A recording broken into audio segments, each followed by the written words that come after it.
Welcome to NBA Tonight, Episode 2. I don't know who you think the NBA champion is, but it's a very good chance that the NBA champion played basketball tonight. Whether you think it's the Boston Celtics, who were in action tonight and they whooped, albeit playing down to their competition, the Washington Wizards, whether you think it is the Minnesota Timberwolves, who struggled in their opener against the Los Angeles Lakers, but eked out a big W tonight, whether you think it is the Dallas Mavericks, who saw the debut of Klay Thompson. And if you are wondering, is Klay Thompson washed, Rob? Is he washed? He's not washed. Not for tonight. We can retire those conversations for one night. Klay Thompson did not look washed tonight. He was splashing threes, and Luka seemed to have a lot of faith in him. If you're new around here, please hit like, subscribe, and all that good stuff. We're going to try to keep you covered on the Toronto Raptors with this podcast, with this channel. To those of you who are longtime listeners of this channel, you know that our goal in this community is to build great basketball minds, to make sure that you have the most educated basketball takes when you go to the water cooler tomorrow. When you're at the office, you're going to know everything that happened tonight. We're going to break it down all for you. Let's start with the first game, which was the Boston Celtics and the Washington Wizards. And if you think this was a wire-to-wire victory, it wasn't, but it was never in doubt. And if you know anything about the Boston Celtics, you know damn well the Boston Celtics simply do not care about playing these types of teams. They don't care. They sleepwalk through these games, and they're good enough to do it, right? They moved to 2-0 tonight. The Washington Wizards saw the debut of number 2 overall pick Alex Sarr, a big moment in Washington Wizards history, or was it? He had 2 points tonight. The Washington Wizards were largely carried by Jordan Poole, Kyle Kuzma, Jonas Valanciunas off the bench. That's pretty much how it goes. They kept it pretty competitive until about 4 minutes left in the second quarter, and it was like the Boston Celtics were like, all right, we're willing to play 14 minutes of actual basketball just to, try to be competitive tonight. And it was just, that's all that was required, right? The talent gap between these two teams, you literally watch the best team in basketball play the worst team in basketball. And believe me, it could have been an 80-point blowout if they wanted it to be, but it wasn't. Jordan Poole with a commendable performance. If you watched Jordan Poole last year, you know there were plenty of games that were worse than this. So maybe this is an encouraging sign. 26 points for Jordan Poole, 12 points for Kyle Kuzma, and 18 points off the bench in 20 minutes for the newly acquired 3-year contract of Jonas Valanciunas, who's for some reason coming off the bench so that they can start Alex Sarr at center. I guess that makes sense. It doesn't make a hell of a lot of sense. Alex Sarr is not a center at this point. He is way too slight a frame, but he had 2 blocks, 5 rebounds. He got his 2 points on a dunk. He was a negative 24. Alex Sarr, I have no words saying just Frank. Just be patient with it. I obviously was not very high on Alex Sarr, but if you are one of those people who is a proponent of tanking, please know that the Washington Wizards started 3 lottery picks, their most recent 3 lottery picks, 2 of whom I actually have a lot of faith in Bilal Coulibaly and Bub Carrington, and they combined 1 for 7, 1 for 2, 1 for 6 for a grand total of, you guessed it, 13 points between them. Okay. So look, I'm not there was a lot of stink on the panel earlier. Should we start Khalil Ware? Miami Heat are stupid. Why are they starting, this bum? They should start Khalil Ware. Look, man, rookies take time. Alex Sarr is going to take time. Nobody should ever expect Alex Sarr to be the prototypical second overall pick. If he has a career better than James Wiseman, consider yourself very lucky. He is way less talented than Marvin Bagley was at the same age. And that's just me being 100% real with you. Alex Sarr in a good draft like next year is probably going 10th overall. So adjust your expectations, Wizards fans. If you're a Boston Celtics fan, obviously this was never in doubt. The only thing was, are we going to beat them by 60, 50, 40, 30, or 20? And you beat them by 20. Exactly. We can pretty much move off this game. I mean, for the Celtics, Jason Tatum continues a brilliant season already. I mean, the first game against the New York Knicks, when the Celtics really did, try, you could say, Jason Tatum shot 98% true shooting. That is not a typo. I'm not joking. He shot 98% true shooting. Jason Tatum is gunning for an MVP this year. And honestly, if he continues this type of performance, he will get it. 25 points, 11 rebounds, 6 assists in 29 minutes, the easiest 29 minutes he probably ever played in his life. Jaylen Brown gunned his way to 27 points, 8 rebounds, 3 assists, 4 steals. And frankly, this was just a game where Peyton Pritchard got his off the bench, 15 points, the best backup guard Outside of maybe Malik Monk in the league, I'm a really huge Peyton Pritchard fan. I thought he was great. And Derek White had 19 points. You got 0 points from Al Horford on an over 2. Plus, trust me, Al Horford might as well have been half asleep in this game.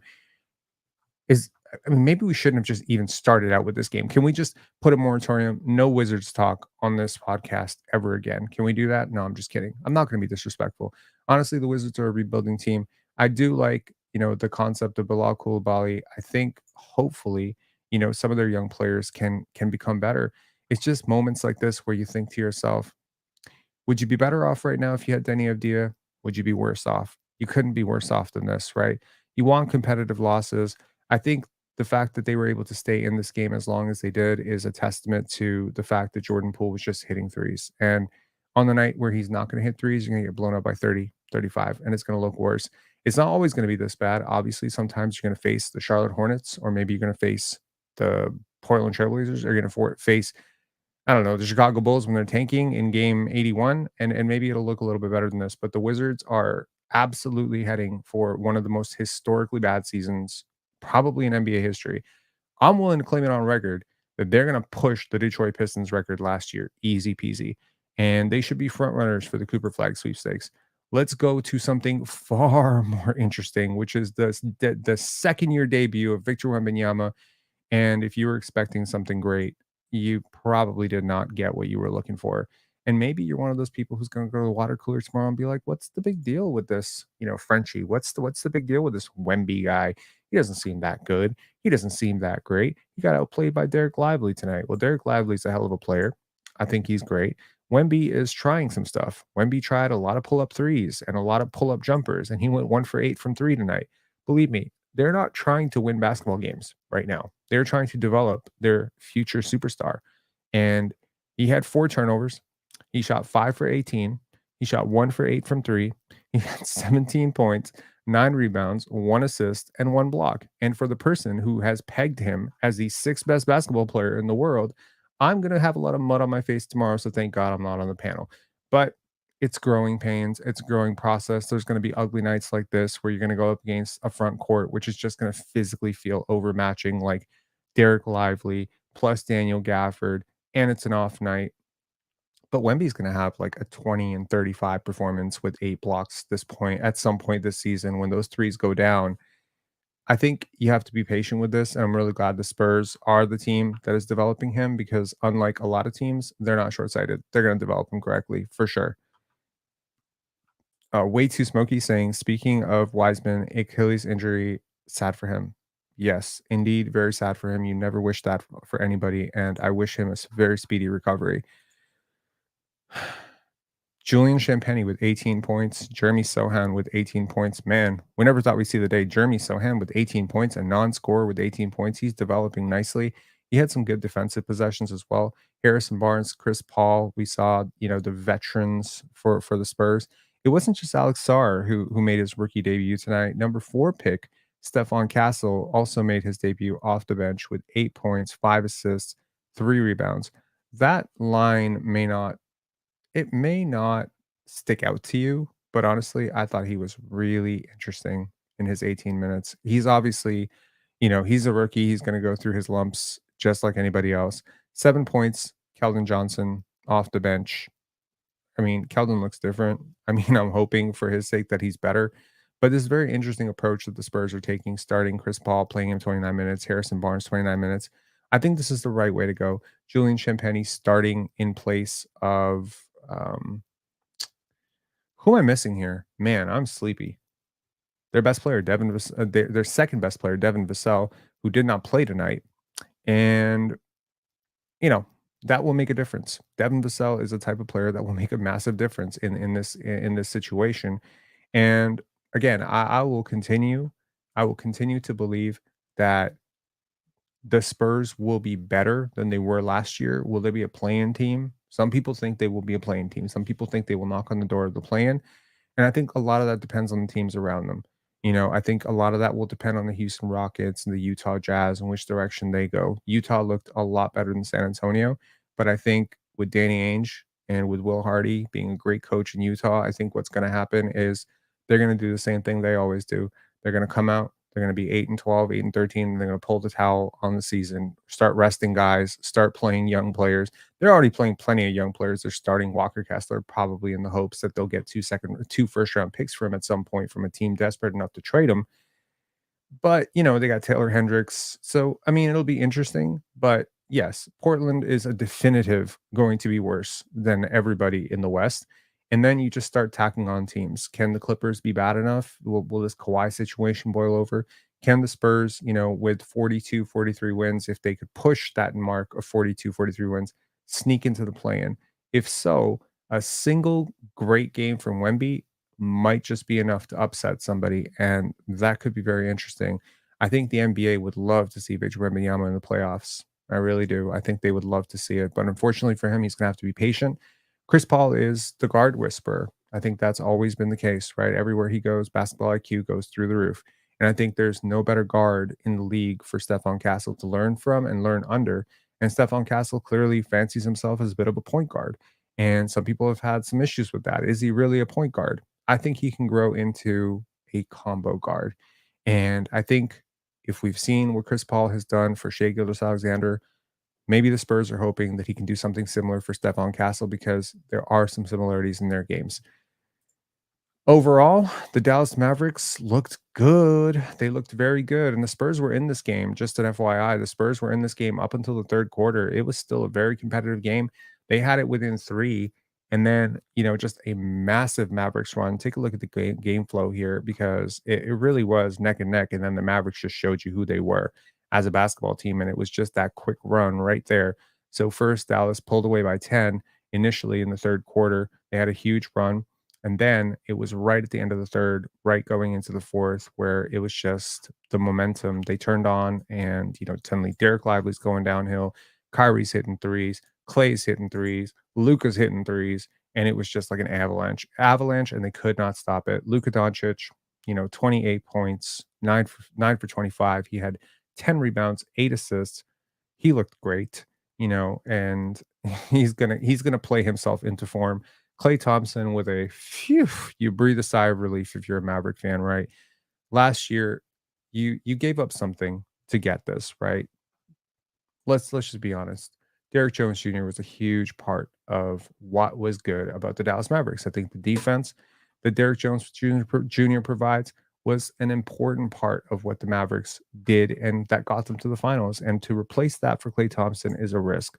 But Klay Thompson is a very interesting player that could just provide the kind of spacing that a guy like Luca or a guy like Kyrie really needs.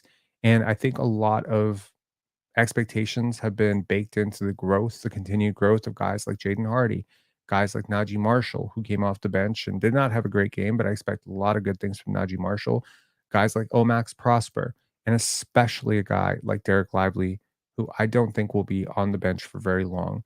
I thought Derek Lively was incredible. He had 15 points, 11 rebounds, and 6 assists. I think he played very well, commendably, and really attacked the length of Victor Wembanyama. I think, the Mavericks solved the Wemby equation, and you're not going to see a lot of games this year where Wemby has one block. You can tell, he rushes some people, but they were very composed. They attacked all game, and they were just a better team tonight. Obviously, this was not the tightest game. And again, much like the first game, this was a very good team facing off against not a very good team. There was, however, another game which was supposed to be the Clash of the Titans, and it wasn't what you think it might be. And I've been saying pretty much to anyone who will listen to me that the OKC Thunder are the prohibitive favorites to win the championship. If it's not the Celtics, it's going to be the OKC Thunder. And the OKC Thunder did not disappoint. I have a lot of passionate things to say about this team. I love the OKC Thunder. Their defense tonight was incredible. When is the last time you saw the Denver Nuggets fail to hit 90 points? When's the last time you saw the Denver Nuggets shoot 36% from the field?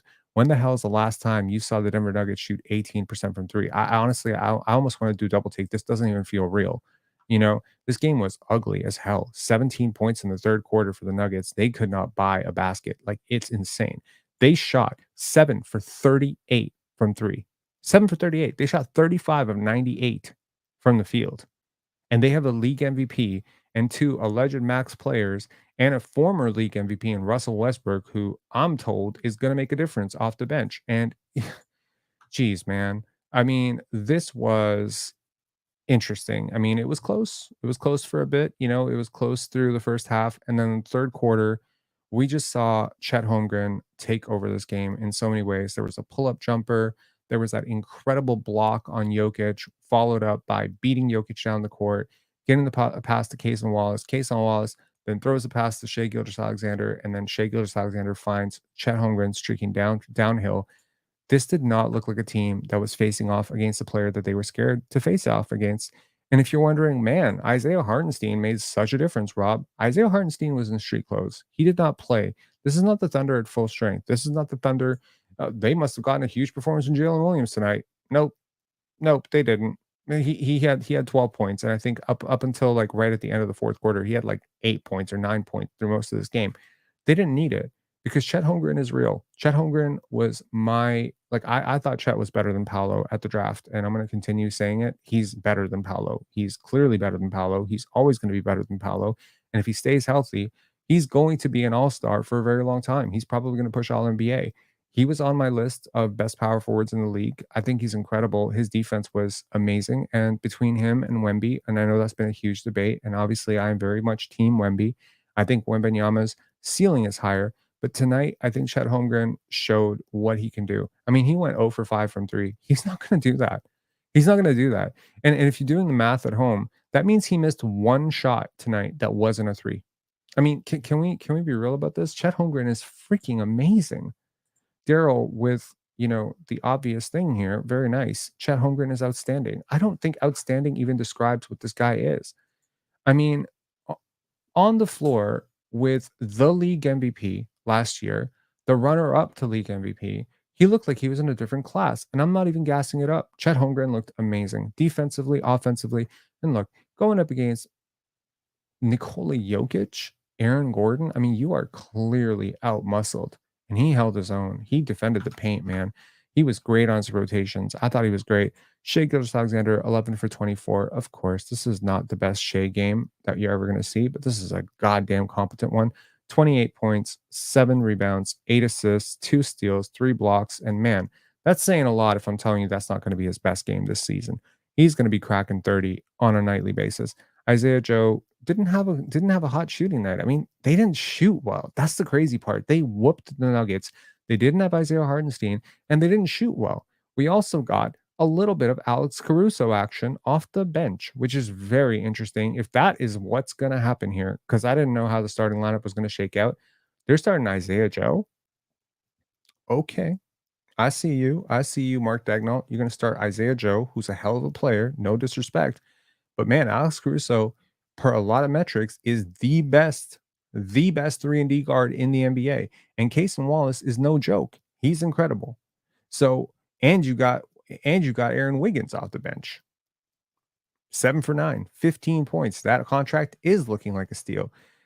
This is an embarrassment of riches. I think the OKC Thunder are like in a class of their own with the Boston Celtics. I think these two teams are so far and ahead, the best teams in the league, and they're so similar. They're so similar. They're so goddamn similar. It's hilarious. And it's proving that the philosophy is true. These are teams that play together, they pass, they have great chemistry, they make the extra pass. There's not a lot of hogging, isolation basketball. There's not a lot of one-on-one stuff. And when we talk about the final game of the night, which ended up being the most interesting game of the night, it featured a lot of one-on-one basketball, right? So I just thought, my takeaway watching this OKC team, because again, we've been talking about them all summer, ever since they signed Isaiah Hartenstein, Alex Caruso, we're like, oh man, Chet's going to get better. These guys are coming in. J Dub is going to take another step. Jalen Williams is going to take another step. Cason Wallace is going to take another step. Shea Gilgeous Alexander, damn well, if you've been following Shea for as long as I have since Kentucky, this kid gets better every single year. So you really I don't know who beats them. I don't think it's that close. I mean, I've talked to a lot of smart people who are like, maybe it's Denver, maybe it's Minnesota. I'm like, no, it's nobody. If they do not represent the West in the finals, something has really horribly gone wrong. Someone upset them. This team should push 60 wins. They really should. Daryl saying the stupid thing is OKC will still have the Clippers first round pick this year. That's the crazy part. And that is the Shea Gilgeous Alexander trade that never stops taking. And now you might get sued. I hope the Toronto Raptors sue the Clippers, man. I think they should have sued them years ago, but honestly, I think they should sue them now.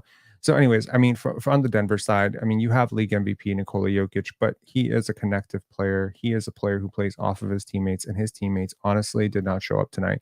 You can say what you want about Jamal Murray, 12 points, 6 rebounds, 4 assists. I don't even think he looked that bad. It's just, I mean, he's not a max player and he's not creating the level of defensive impact to offset his 12-point nights. He just doesn't do enough for you. You had a 3 for 10 shooting, 3 point attempt, 3 point night from Michael Porter Jr. on 5 for 17 shooting. Again, not the greatest defense. I liked Aaron Gordon's night overall in terms defensively. I think he tried. Christian Brown was great, but they're not guarding him at three. You know, Peyton Watson, great defender. They're not guarding him at three. They happily lived with him taking 4 threes tonight. Russell Westbrook, disaster class. I mean, I wish I was on the panel tomorrow just so I can gloat about this. 6 points, 5 rebounds, 5 assists. And I would gloat a lot more if that line did not look eerily similar to Scotty Barnes's line just a couple of days ago. But to be clear, I don't think Russell Westbrook is carrying your second unit anymore. I know a lot of people thought he would. I made Ron $1,000 to $10 bet. I said I will give you $1,000 if I'm wrong. You give me $10 if I'm right. That Russell Westbrook will not win Sixth Man of the Year.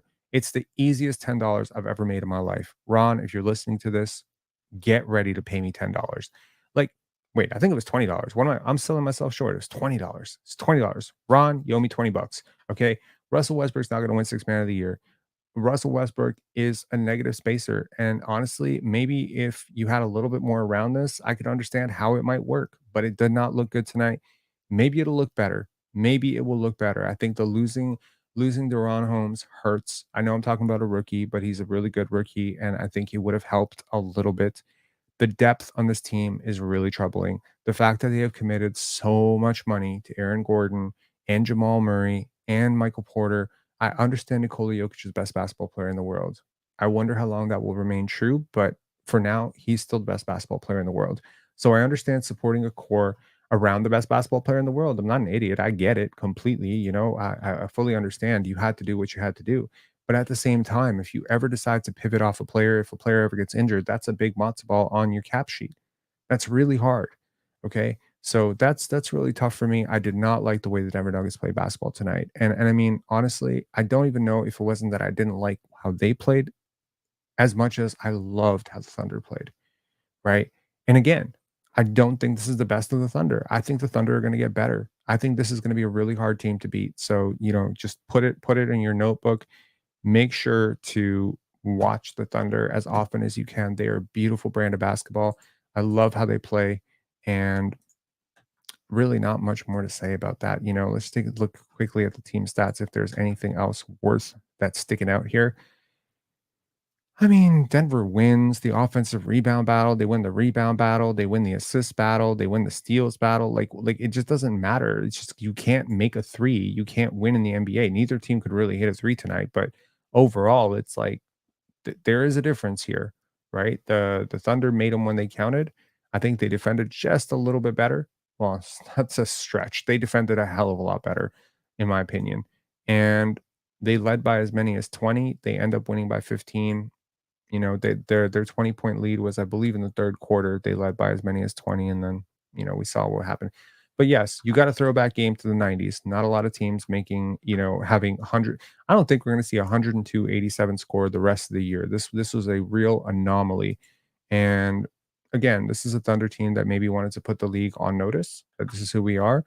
This is a young player, Chet Holmgren, who wanted to let everybody know. I know y'all are talking about Victor Wembanyama, you're talking about Cooper Flag, but I'm not chopped liver.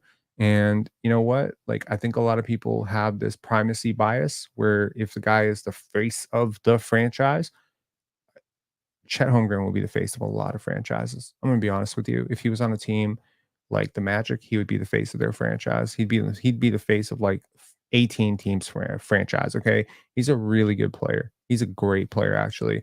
You know, there's moments where he takes a shot, and I'm like, that feels like Kevin Durant, man. And then he blocks a shot, and I'm like, that feels like Kevin Garnett. I'm describing the Kevin squared of players. He's great. He is, in the words of my grandpappy, he is a badass white boy. Okay, and no back down. No back down at all. Now, the game of the night, which was super interesting to me, just how frustrating this game was on so many levels. Absurd, like from the refs to the closing to, just the over isolation down the stretch, some of the inefficiencies. This was the first look of the DeMar DeRozan Sacramento Kings, which also, by the way, now feature a Domantas Sabonis who shoots threes, which I thought was super interesting and a very welcome sign for their spacing, which I was very worried about. DeMar DeRozan plus Domantas Sabonis, no 3-point shooting. They get 3-point shooting. They got Kevin Herter, De'Aaron Fox, Keegan Murray in the starting lineup. They got Sabonis shooting 3 for 4 from 3, and he's committed to wanting to take as many as 5. So that was great. And on the other hand, you have another team that has some spacing issues, which is the Minnesota Timberwolves, who've lost Karl Anthony Towns, but have replaced him with Julius Randle, who did not have a great game by his standards or by anyone's standards against the Lakers. I think he really struggled, and it was interesting to see him bounce back, man. He was great, but it's easier to score against this team because Domantas Sabonis, for all his brilliance, is not Anthony Davis, and I think that the Minnesota Timberwolves had a cakewalk to the to the rim. And if you want any evidence of just what this game came down to, it came down to paint protection and point of attack defense. I think Keegan Murray has taken massive steps as a defender. I have a lot of faith in Keon Ellis as a defender. Keon Ellis played 11 minutes tonight. You're starting Kevin Herter, who is a mixed bag defender. You're starting De'Aaron Fox, who's a mixed defender. You're starting DeMar DeRozan, who's not a good defender. Domantas Sabonis is not a good defender. Keegan Murray can only do so much as your only overwhelmingly plus defender, and he played 43 minutes tonight. DeMar played 43 minutes tonight, and this game did not go into overtime. You need to find some sort of balance in your rotations. And I got news for you. Malik Monk, who played 26 minutes off the night, he can't defend a soul to save his life either. So you got a lot of non-defenders. And maybe against a team like the Minnesota Timberwolves, who at times are offensively challenged and inflict a lot of self-inflicted wounds offensively, maybe it doesn't look this bad. But man, this Sacramento team ain't it. And it's hard to say that because obviously, like, I like De'Aaron Fox, I like Domantas Sabonis, I liked his father a hell of a lot more, but, and of course, I have a couple friends who cover the Kings, and it makes me think I want them to be successful, but I do not believe that this is a recipe for successful basketball. It's just almost impossible to be this bad defensively and be good at basketball. And there's a lot of redundancy. There's a lot of redundancy here. Who does what when somebody doesn't have the basketball? Like, I mean, I'm very clear that I think their best player is De'Aaron Fox. At least their best perimeter player is De'Aaron Fox. We can squibble all day over the value of Fox versus Sabonis, but I think De'Aaron Fox is their best player. And for him to only get 14 shots up is a travesty. I think he was just kind of standing aside and letting his teammates. I saw a lot of DeMar DeRozan's possessions down the stretch. And you might look at DeMar DeRozan and say he got 26 points on 18 shots, but that is not the true story. That is not the true story. You have to consider those 14 attempts. He dominated the possessions down the stretch. And he's 35, 36 years old, walking onto a team that is clearly De'Aaron Fox's team. I don't think anyone is denying that this is De'Aaron Fox's team. He's the franchise player. He's the guy gunning for a super max contract. So when I look at that, I'm like, this is the DeMar DeRozan trap, right? This is what it is. Nice one saying Nuggets GM going straight dummy mode. Well, they changed. They changed their leadership a few years ago, and they've been pretty washed since. They may have won a championship, but that's not moving me. Okay, let's talk about the Minnesota Timberwolves really quickly, and then I'll give you my breakdowns of the game overall. So Julius Randle had a hell of a game, 33 points, very efficient, and did not have as many turnovers as assists. I mean, that's good for a Julius Randle game. If he has more assists than turnovers, I'll take it. So he had 3 turnovers tonight. I feel like his offense was okay. He was pretty patient. His footwork is great. He's a really good scorer. He may not always be an efficient scorer, but against Domantas Sabonis, he's going to be fine. Okay, and this is easy work. Anthony Edwards, not the most efficient shooting night. He took 15 threes again. He took 15 threes again. He's like committed to that number of 15 threes. He's going to take them.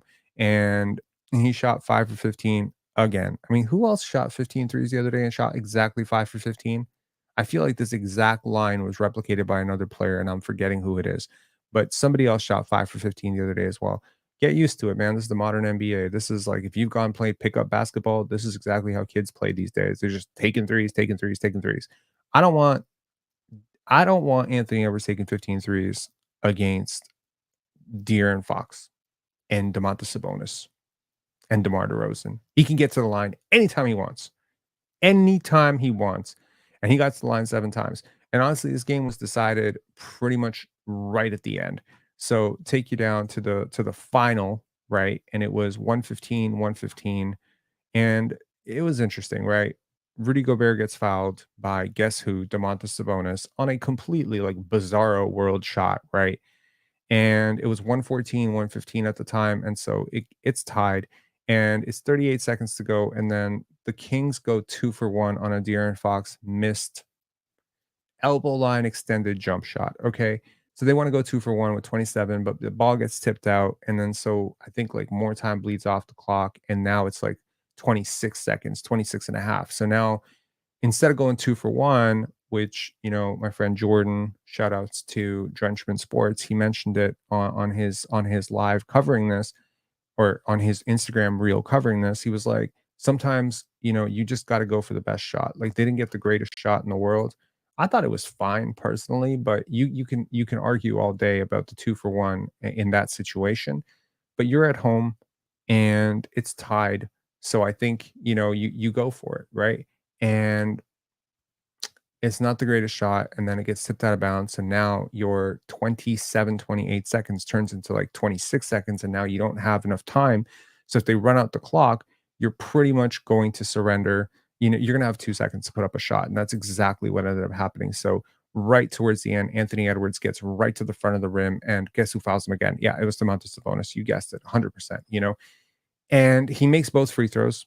So it becomes 117, 115, and everyone's wondering who's gonna get the ball to take it, because DeMar and Malik and De'Aaron Fox are all elite clutch time scorers. Like they are some of the most elite clutch time scorers of the last 3 years, and they're all dynamic enough to get a clean shot.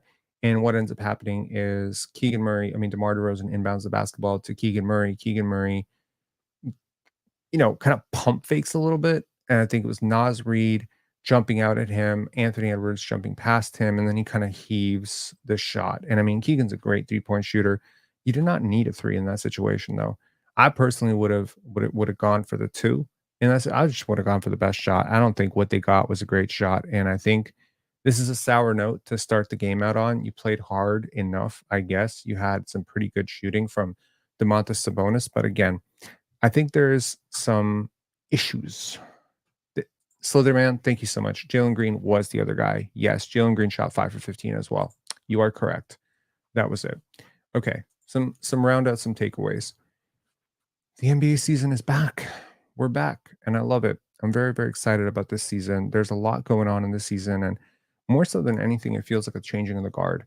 You've got young superstars, young stars. You got the Victor Wembanyama hype train in San Antonio, which I'm pioneering, man. I don't care about tonight. I'm with him. You got Scotty Barnes with his triple singles. Shout out to Scotty with his triple single. I'm just riffing, like I'm kidding. Obviously, I love Scotty, and I'm gonna support that dude until he makes All NBA perennially, and I can dunk it all over the haters. You got Scotty, you got Paolo, you got Cade, hopefully taking a step up. You got a lot of young players, and hopefully at some point we're gonna see that passing of the torch from the old era to the new era, and the new era is very exciting. It may not be familiar, but it's very exciting. Anthony Edwards is electric. Gets downhill. He's on a good team. He's got competent defense and competent shot making around him, right? You got Dante DiVincenzo around him. That's exciting. You got Jason Tatum hopefully taking a step up with his playmaking and his shooting. That's exciting.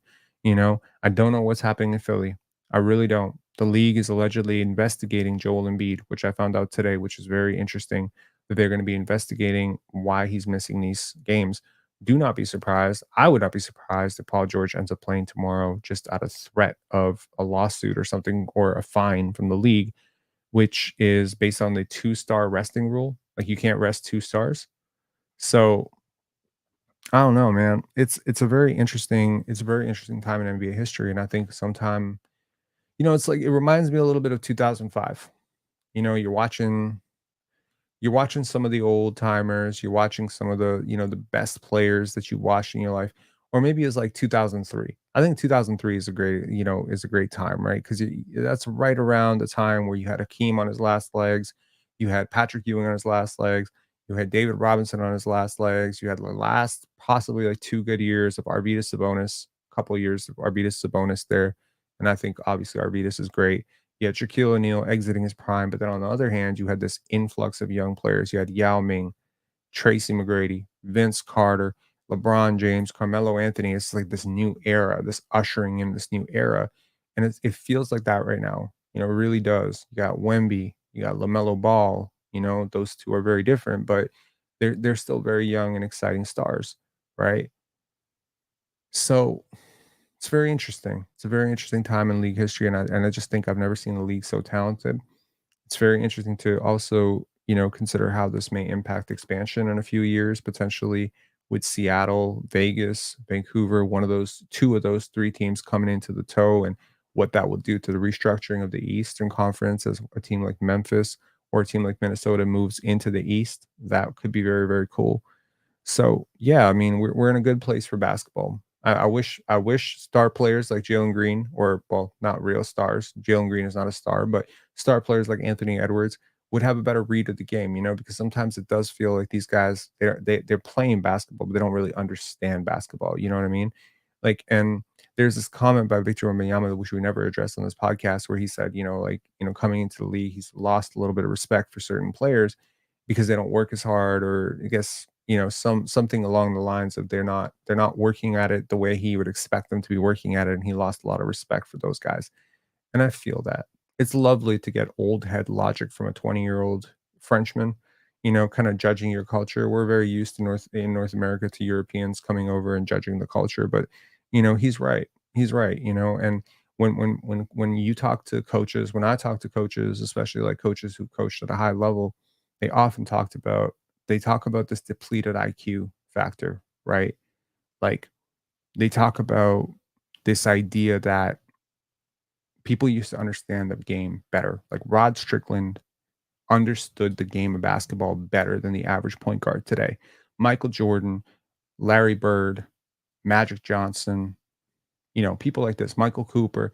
You talk about the greats, right? These people, I'm not glorifying it because, oh, it's my time. This is not my time. This is before my time. I'm not 50 years old.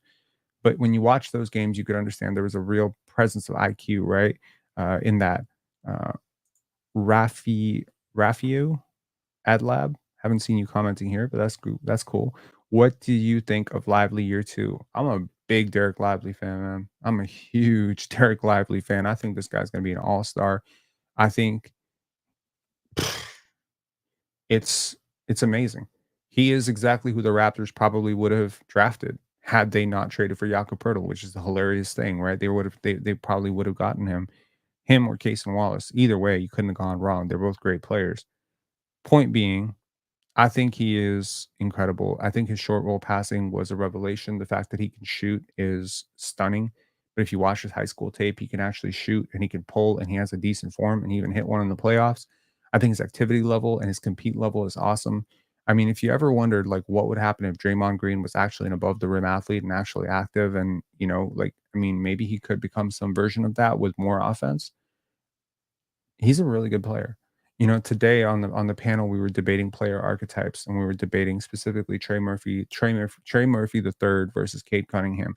And the debate was really, would you rather have a suboptimal first option or a dream fit second or third option? And I think this is a really good debate to have because that really opens up the debate of how much you value a guy like Derek Lively. Can Derek Lively anchor an entire unit? Can he at least offensively, can he drive offense for you? Can he be your go-to scorer? No. That does not mean he's a bad player. That does not mean he's not worth a top 3 pick, right? We have a tendency or a bias, I would say, towards primacy. We tend to value people who are the face of the franchise, the face of the offense, the leading scorer. We tend to overvalue that, but we really undervalue how much those other guys help. And Derek Lively opens up angles, opens up space. I think the fact that you have a short roll passer like him, Again, I liken him to Draymond, but a much, much better version of Draymond, a more athletic, younger, bouncier, bigger version of Draymond, a potentially more offensively advanced version of Draymond if he can figure out that jump shot on a consistent level, right? He has good shooting mechanics. I mean, it's funny. They were doing Hack It Lively in the playoffs, and you're like, he can shoot threes? Like, what's going on here? Like, I think he's actually going to turn himself into like a 32% three-point shooter at some point. It's a bonus at this point. Like, his rim protection is so great. His rim running is so great. His short roll passing is so awesome. And I think he'll be switchable as well. So maybe the Draymond thing is a little bit, it's too much. Maybe we need to pump the brakes on that because Draymond's legit like one of the 100 greatest players of all time, and I'm comparing a second year player who hasn't done very much. But if you're being completely real with yourself, he did a lot. As a 19-year-old, to play a major role for a team that went to the finals is absurd. It's absurd. How often has that happened? How often has that really happened in league history? It almost never happens, because typically 19-year-olds are supposed to be really bad at basketball. They're supposed to be really bad at basketball. The way that he processes the floor, the way that he maps the floor, you can even see on the cuts and the dives to the rim how intelligently he's mapping the floor. He has something very special. I'm very, very bullish on him. I mean, look at the bigs in the West, man. You got Wemby, you got Zion, Triple J, different category, but specifically the young bigs.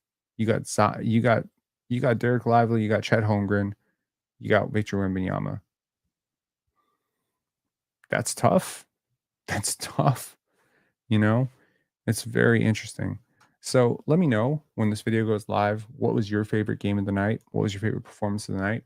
What did you take away from this? And do you enjoy me doing non Raptors content?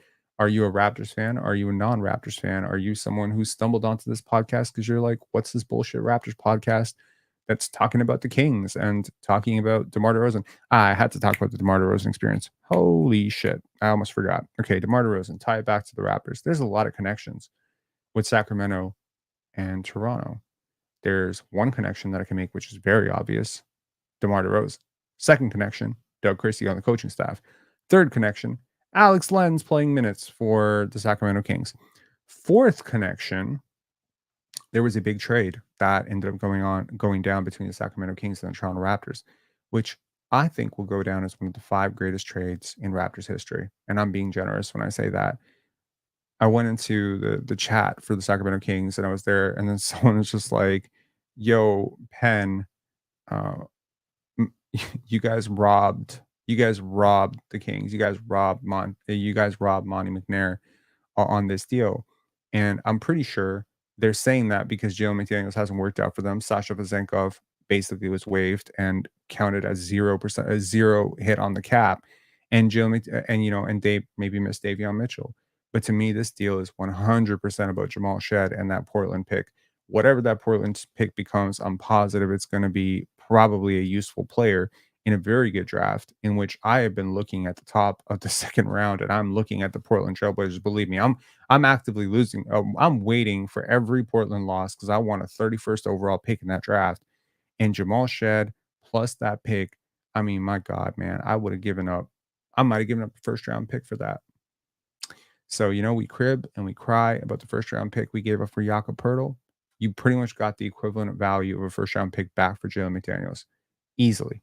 If Jamal Shed becomes what I think he's going to become, yeah, it's definitely worth a first round pick. So I just thought it was really good.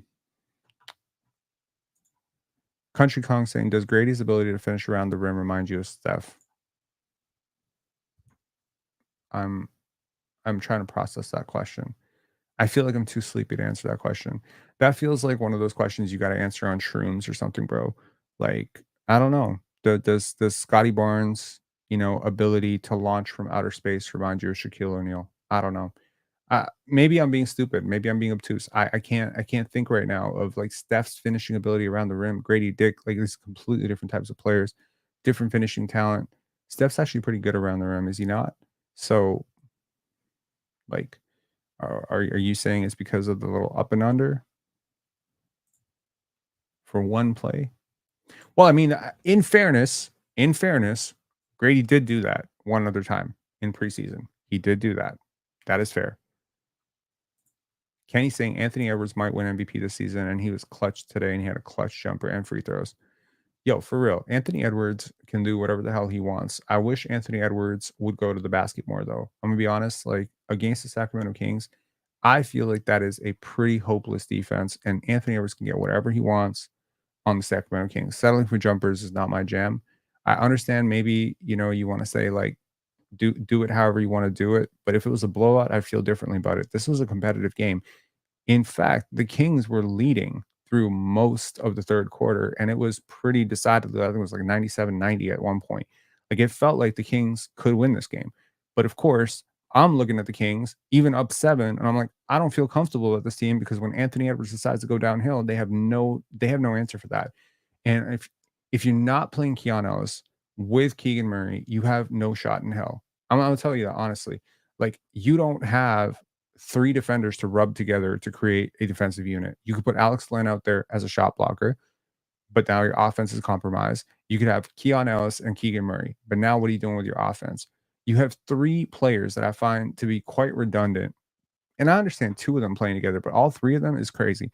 DeMar plus Malik plus De'Aaron Fox. They do a lot of the same stuff.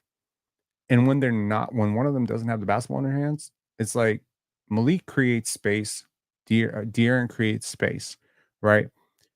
Those guys can shoot. Those guys can really shoot. Like they can wet the ball. DeMar can't shoot from 3. He's not a good 3-point shooter. He has no respect, no gravity out there. Teams are happy to let him shoot the same way they're happy to let Christian Brown shoot at this point because what's the alternative? So you almost have to put the ball in DeMar's hands. It's almost like DeMar DeRozan has found the way out of being a second option, which is never learn how to shoot a jump shot from outside 25 feet. Because if you can't shoot, and that means you can't space the corner, that means you can't space above the break, that means you can never be put off the ball. Because it's not like DeMar is some elite screener. It's not like he's some elite cutter. He is what he is at this point. He is a high functioning driver of mediocre offense. It's what he did in San Antonio. It's what he did in Toronto. It's what he did. That's who he is. He's a professional bucket. He is basically Joe Johnson with a different resume at this point. It's a similar thing, man. And you can rate the skill. I know a lot of trainers who love DeMar DeRozan. They really rate his skill work. He's a hell of a basketball player. When you watch him play, some of it looks real smooth. It's very sexy, very appealing. It can be very seductive though, because it's so easy. But suddenly he starts playing that way. Suddenly everyone's playing that way. Now Keegan's isolating. And then De'Aaron Fox is isolating. I hate that style of basketball.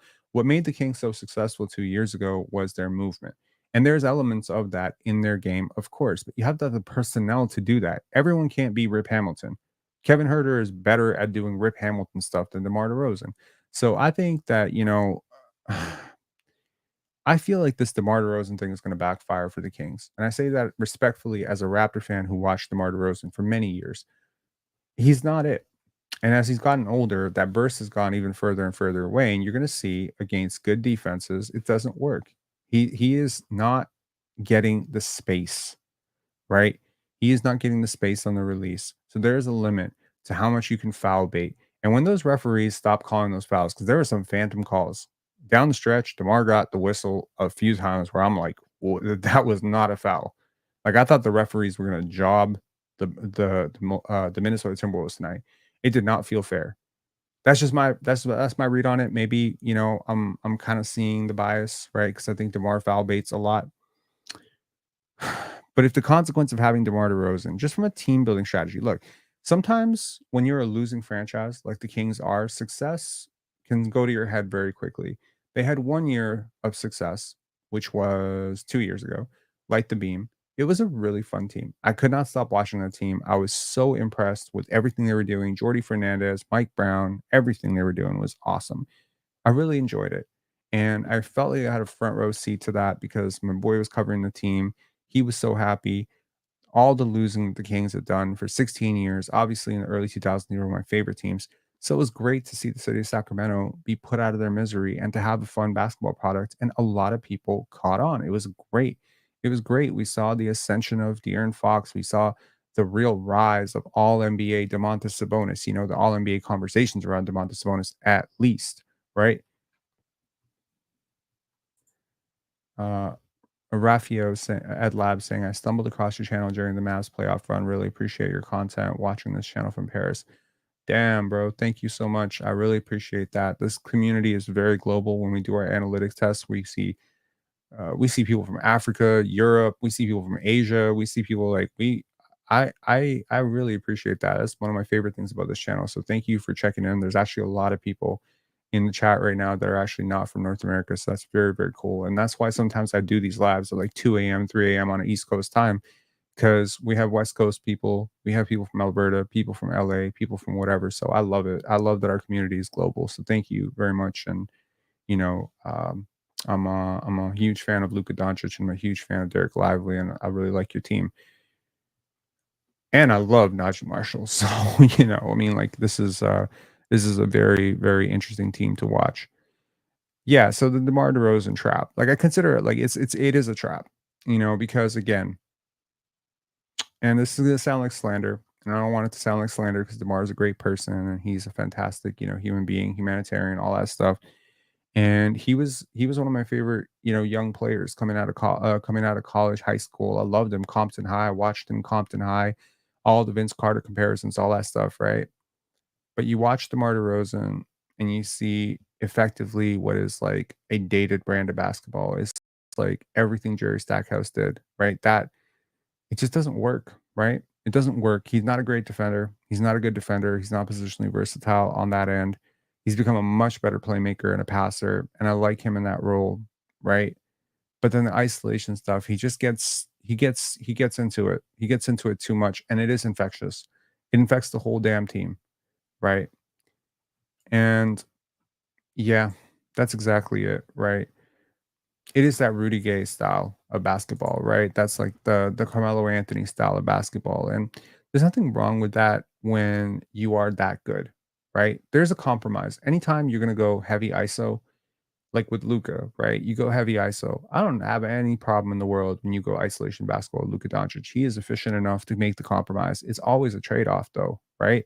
If you put in the basketball, you're gonna go heliocentric Luca, that's a different equation because of how much space that Luka generates on drives. It's how much space he generates on his bumps. Like he just physically big.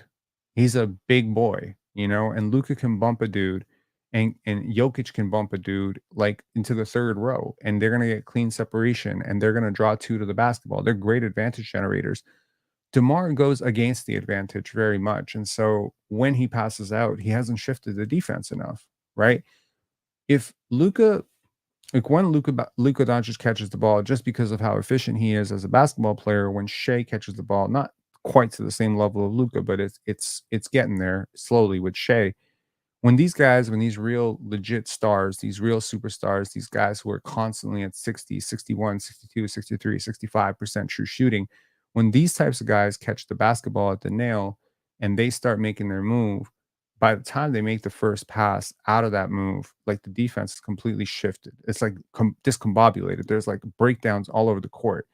And that level of, disruption to the defense is what makes them valuable, so valuable that you would be willing to put the basketball in their hands for like 38% usage and you just live with the results because they are, in James Harden's terms, they are not system players, they are the system. And while DeMar is processing the game at a high enough level to be in the same conversation as a Shea Gilgeous-Alexander as a playmaker, he is not an elite scorer like Shea Gilgeous-Alexander. He may make it up on volume, but the efficiency isn't there. So it's funny because I think last year and the year before, he's actually become weirdly efficient. So he's starting to push 60% true shooting. And so you start to think to yourself, could he actually do this? Could he mimic a superstar profile? You know what I mean? Could he do superstar stuff for like a quarter? And you see it tonight and you're like, man, maybe not. Maybe not, because he has gotten a lot more efficient. If I take a look at his numbers, hang on, I'm gonna pull it up because DeMar DeRozan is one of the weirdest basketball players in terms of just his arc because it's not typical. You're not supposed to be getting better at stuff. I mean, you can, but you're not supposed to be getting better at stuff at this age, but he is.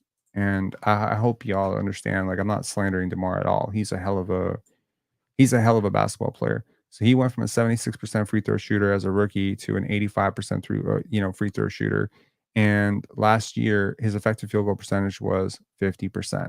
So not great, not great efficiency, but he did touch 60% true shooting. Hang on one second here.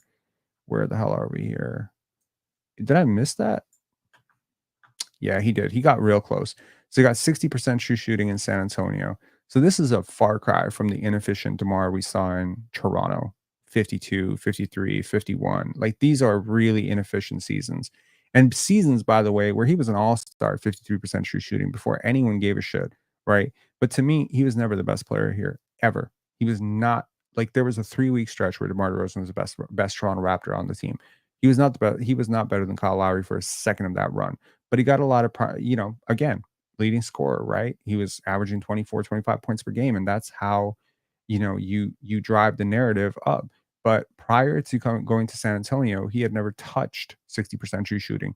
If you want a cheat sheet on this, James Harden's career true shooting percentage is 60%. So again, same draft class, 2009 draft class, but that's the levels of gap in efficiency. So again, 58%, 59%, 59%, 59%. If he can hold that up, that's perfectly fine. That's perfectly fine. And we're talking usage in the high 30s, low 20s, but we're getting lower. With the Sacramento Kings, I would like to see it at 25%. I'm just not sure that this was it, that this was worth it, and I'm just being honest about that. I don't think that it was worth it because they did give up a lot. It may not seem like they gave up a lot, but it feels like to me they gave up picks, they gave up flexibility, they gave him a contract, and they gave up their offense because, you know, Domantas Sabonis is a better player than DeMar DeRozan. De'Aaron Fox is a better player than DeMar DeRozan. At this point, I would put, and a lot of people are going to disagree with me on this one. I would put Malik Monk in terms of as an advantage generator, almost as good as DeMar DeRozan. So, you know, if he's your third best player, I don't necessarily understand why we're running offense through him. We'll see how it goes. I just think that the trade-off defensively is a lot. It's a lot to take, and more Keon Ellis minutes would be my answer. If I'm them, trading something to get a rim protecting big, you know, because again, at the four, I need a rim protecting big. I know Keegan Murray is taking steps defensively, but I have issues with that. Raptors have something similar with Rudy Husho saying, Hushu saying he's trying to find that weird niche in the long two that teams don't actively guard against. Well, that's interesting because I'm a proponent of taking mid range shots. I know that y'all would expect that a channel devoted to insights and analytics probably wouldn't be big on the mid range shots, but as Darko Rakovic would say, Toronto Raptors coach Darko Rakovic would say, it depends on which mid-range shots. You don't want to be settling for mid-range shots. You definitely never want to be settling for a mid-range shot. You want to take the mid-range shot when the defense absolutely dives to the rim. You want to take a mid-range shot when the defense, pretty much just daring you to take a mid-range shot. You got to make that part of the floor active. And if you're a decent mid-range shooter, if it's a shot you can actually take and make at the level that DeMar DeRozan can, then you got to take it, right? But it shrinks the floor. It shrinks the floor when your non-superstars are doing it. So, you can't live on a diet of tough shots the way DeMar does. And I think his playoff percentages would prove that, his shot diet is tough. And when you put a really long defender on him, and tonight again, DeMar had some possessions where he drove to the rim, and I think that it was very much a tight window, and he's just not getting the burst and separation. And it's a complete difference when Malik drives or when De'Aaron Fox drives, because those guys do have that burst to beat their defender and get clean separation at the rim. And of course, you got to beat layers of defense. Like in the NBA, it's not college basketball, it's not D1, D2. It's like there's layers and layers of defense. You got to beat the primary, then you got to beat the help, then you got to beat the guy at the rim, and you might even have to deal with a rear contest on top of it, right? So that burst that Anthony Edwards plays with, or the bump and the strength that Luka gets, that's the separation that you need, and that's what DeMar doesn't have. He's fancy, he's skilled as hell, but he doesn't have the physics. He doesn't have the physics on his side. He doesn't have the burst. In fact, he never had the burst to be like a primary scorer, and that was always the issue.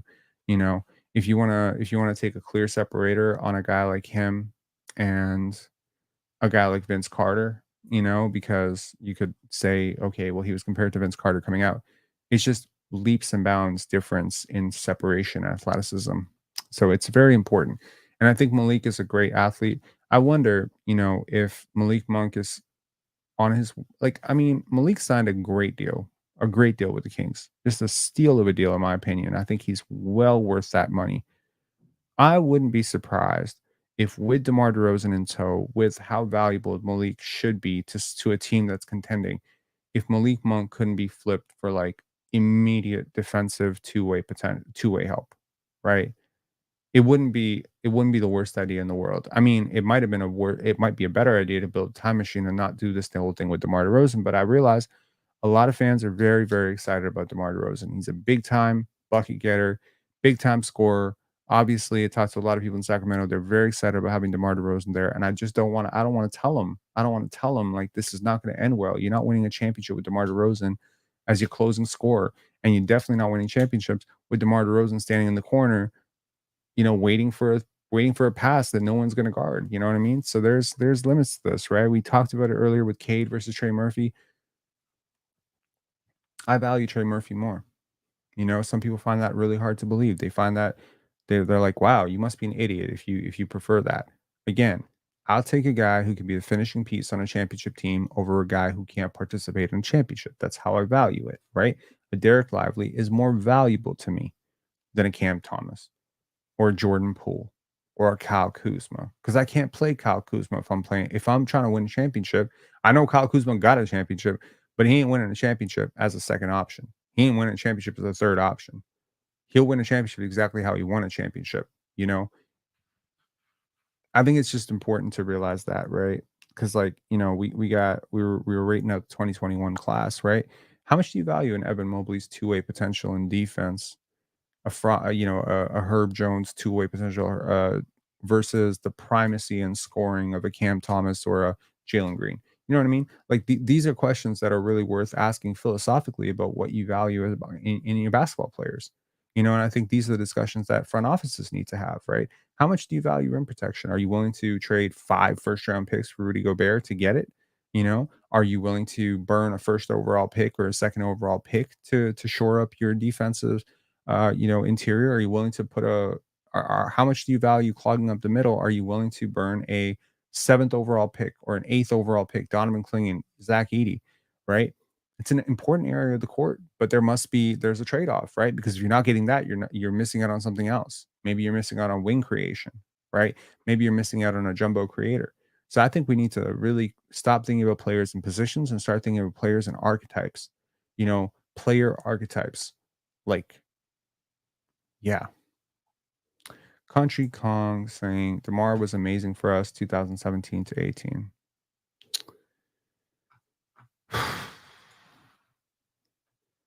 55% true shooting, 20% attempt rate.